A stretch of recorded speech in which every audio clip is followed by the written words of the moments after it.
Hi, hello. How is everybody in social media world? Hope you are having a wonderful day. We are having another glorious day. I'm almost forgetting that I live in England, and I've been feeling like I'm back in South Africa with this glorious weather. We even lit up the barbecue last night, and we even had a thunderstorm in the middle of the night, which is just amazing. So I'm enjoying the weather. It's really been absolutely beautiful. Hi, Maria. Thank you so much for watching. It's wonderful to see your comments. Right, so we are on step 4 of 5 simple steps to turn a womb, to turn the tomb into a womb. Over the last few days, I've unpacked a word that the Lord has given me just before all of this coronavirus stuff was happening. And when you get a word about new beginnings and new life, and then suddenly things seem to move in the opposite direction, it can become quite disheartening. You start to entertain thoughts of doubt and fear, and even question whether what God has told you, what God has promised you, is that still true? Will it still happen? And God has been showing me that we have an opportunity in this moment in time, in this season, to take what feels like a tomb experience where everything that we were hoping for is dying, or appears to be dying. But actually what is happening is that we're having a womb experience. We can turn our tomb into a womb where we allow the impossible to be conceived in us and to give birth to it.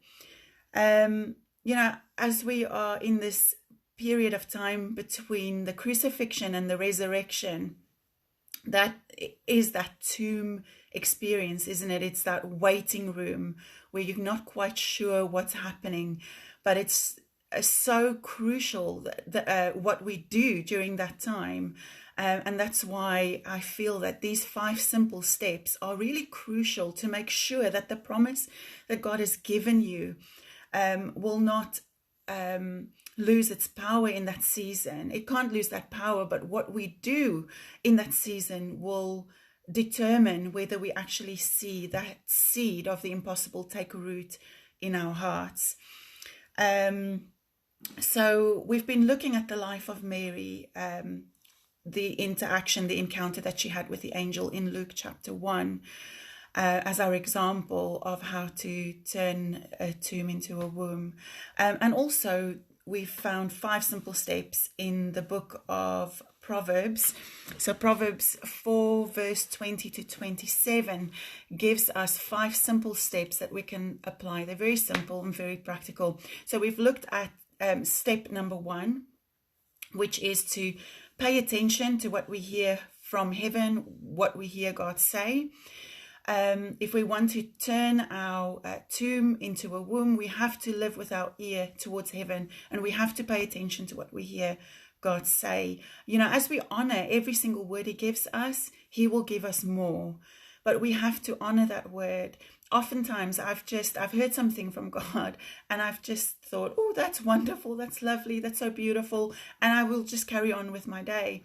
But I've noticed that every single time when I sit down and I pay attention to it and I give it the honor that it deserves, God always gives me more. He gives me so much more than just that little bit of word that I received in that moment. The second step is to stay in the word.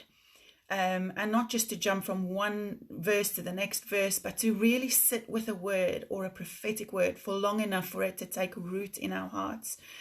The third step is to guard our hearts against fear, against disillusionment, against disappointment, anything that will make us doubt the word that God has given us. So it's really important to guard our heart. Just like Mary took herself away, she separated herself to protect the seed that she received from the angel, that word, the promise. She spent time with Elizabeth, and she separated herself from any other voice that could speak doubt and unbelief over that promise that she received. So today we are on step 4, and we find it in Proverbs 4 verse 24, which says, avoid all perverse talk, stay away from corrupt speech.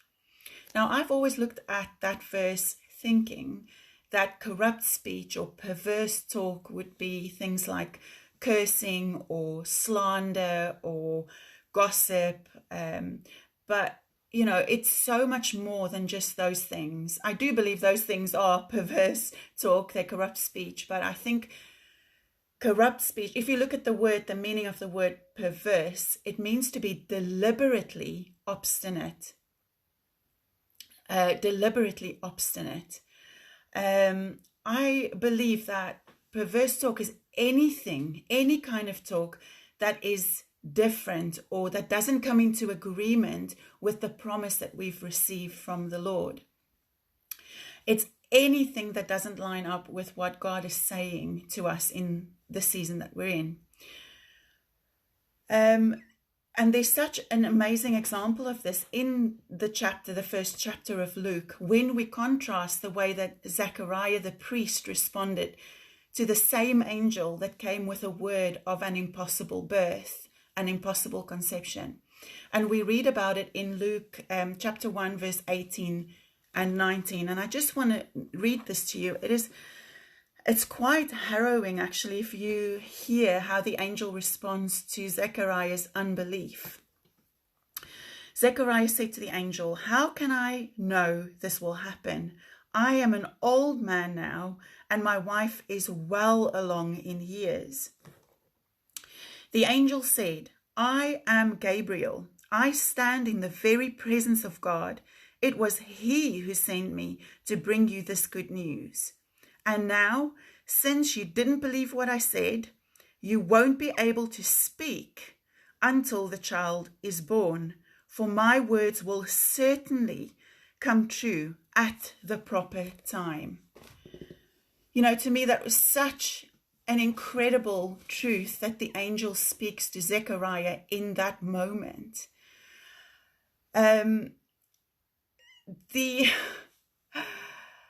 The fact that he had to shut Zechariah's mouth because what Zechariah would speak could influence the outcome of that promise. So what we speak over our promise, what we declare over our promise is so important. You know, Proverbs 18 verse 21 says that death and life is in the power of the tongue. I've always wondered why death and life. Why does it say death and life and not life and death? And it's only my opinion, but I think maybe the reason why it says death and life is because as human beings, we are naturally inclined to speak death. Speaking life takes a kind of intentionality. We have to be intentional about speaking life because we don't naturally speak life. So as an activation today, I want to encourage you to do a couple of things. The first thing is to take that word that the Lord has given you, make it visible, put it up, write it down, make sure that it is before you as often as you can. But one of the things that really helped me when I started my journey towards freedom, my journey with the Lord, was to tag on a life speaking moment to just my daily habits, whether it was driving in my car. In fact, every morning when I drive my children to school, I speak life over them. I declare the word of God over them. When you shower, I have my promises that I will speak out while I take my shower, or when you're making a cup of tea, or you're preparing supper, whatever it is, whatever habit you have, it's a great way of being intentional to speak life just in that moment. And then secondly, find somebody who you can be accountable to, somebody who will pull you up when you're speaking anything that doesn't align with the promise that God has given you. I have friends like that in my life. I see Rachel on here. Hi, Rachel. And I know she will usually pull me up if I am speaking something that I shouldn't be saying. It is really important to have those people who you can be accountable to. You know, Mary spent her time with Elizabeth, and I love to read in Luke chapter 1 how Elizabeth declares the truth over Mary. She says, "Blessed are you, Mary, for you believed what the Lord has spoken to you." So I'll leave you with that today.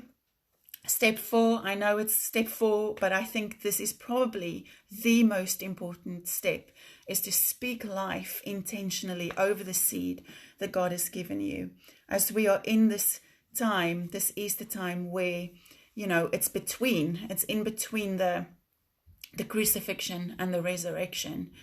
Make sure that what we are doing in this season, this in-between season, will produce life. It will produce, it will protect and nurture the seed that God has put in your heart. Yeah, and I'll just leave you with that last thought, that what the disciples thought was the end was actually the very beginning of new life, of something greater than what they could even imagine. Not just salvation for the Jewish nation, but salvation for the whole world, a true new beginning for everybody. So yeah, I bless you. I love you. Have a wonderful day. And yeah, I'll see you here tomorrow. Bye.